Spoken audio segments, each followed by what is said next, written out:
डीपीएससीएम की टाइपिंग शुरू कर दी आपने? अगर शुरू कर दी हो तो एक टारगेट आपको मैं देके जा रहा हूं आज। उस टारगेट को पहले पूरा कीजिए। आप करोगे पूरा?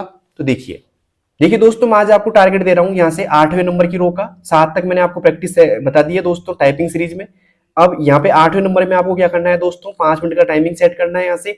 और ये टाइमिंग सेट करने के बाद में यहाँ से स्टार्ट करना है आपको। यहाँ से आपको मिलेंगे 3 से 5 लेटर के जो भी वर्ड है वो मिलेंगे, जैसे सन, हैन, बट।